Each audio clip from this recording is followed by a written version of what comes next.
Հովհաննես 21-րդ գլուխ։ Դրանից հետո Հիսուսը դարձյալ հայտնվեց իր աշակերտներին Տիբերիայի ծովեզերքի մոտ և հայտնվեց այսպես.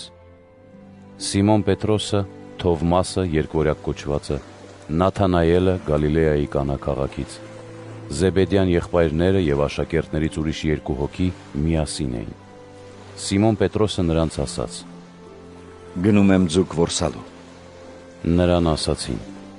Մենք էլ ենք գալիս քեզ հետ։ Գնացին, նավակ մտան, բայց այդ գիշեր ոչինչ չբռնեցին։ Վաղ առավոտյան Հիսուսը կանգնած էր ծովեզերքին, բայց աշակերտները նրան չճանաչեցին։ Հիսուսը նրանց ասաց. Տղաներ, ուտելու բան չունեք։ Նրան պատասխանեցին. ոչ։ Նրանց ասաց. Ուրկանը նավակի աջ կողմը գցեք և կգտնեք։ Գցեցին և ձկների առատությունից չէին կարողանում այն դուրս քաշել։ Այն աշակերտը, որին սիրում էր Հիսուսը, Պետրոսին ասաց. Տերն է։ Սիմոն Պետրոսը լսելով, որ Տերն է, հագուստը վրան գցեց, քանի որ մերկ էր, և իրեն ծովի մեջ նետեց։ Մյուս աշակերտները նավակով եկան և քանի որ ցամաքից հեռու չէին, այլ 200 կանգունի չափ միայն, սկսեցին քաշել ուրկանը ձկներով հանդերձ։ Երբ ցամաք ելան, տեսան վառված ածուխի մի կրակատեղ, վրան ձուկ ու հաց։ Հիսուսը նրանց ասաց. Բերեք այն ձկներից, որ դուք հիմա որսացիք։ Սիմոն Պետրոսը նավակ մտավ ու ցամաք հանեց ուրկանը, որ լիքն էր 153 շատ մեծ ձկներով։ Թեև այնչափ բան կար, բայց ուրկանը չպատրվեց։ Հիսուսը նրանց ասաց. Եկեք ճաշեք։ Եվ աշակերտներից ոչ ոք չէր համարձակվում հարցնել, թե դու ով ես, որովհետև արդեն գիտեին, որ Տերն է։ Հիսուսը եկավ, հաց ու ձուկ վերցրեց և տվեց նրանց։ Սա 3-րդ անգամն էր, որ մեռելներից հարություն առնելուց հետո Հիսուսը երևաց իր աշակերտներին։ Երբ ճաշեցին, Հիսուսը հարցրեց Սիմոն Պետրոսին. Սիմոն, որդի Հովնանի, սիրում ես ինձ ավելի, քան դրանք։ Նա ասաց նրան. Այո, Տեր, դու էլ գիտես, որ սիրում եմ քեզ։ Նրան ասաց. Արածեցրու իմ գառներին։ 2-րդ անգամ հարցրեց նրան. Սիմոն, որդի Հովնանի, սիրում ես ինձ։ Նա ասաց նրան. Այո, Տեր, դու էլ գիտես, որ սիրում եմ քեզ։ Նրան ասաց. Արածեցրու իմ ոչխարներին։ 3-րդ անգամ հարցրեց.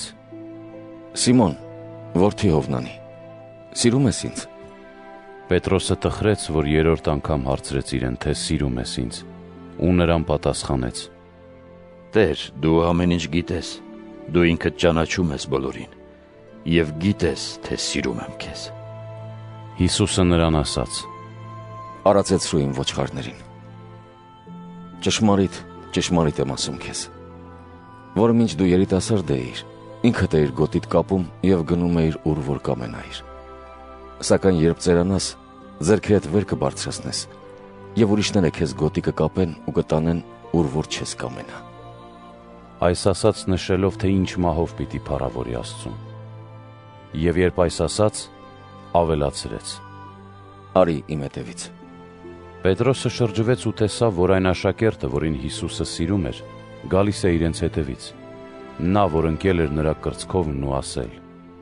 Տեր, ով է, որ մատնելու է քեզ։ Պետրոսը նրան տեսնելով, ասաց Հիսուսին. Տեր, իսկ սրան ինչ կլինի։ Հիսուսը նրան ասաց.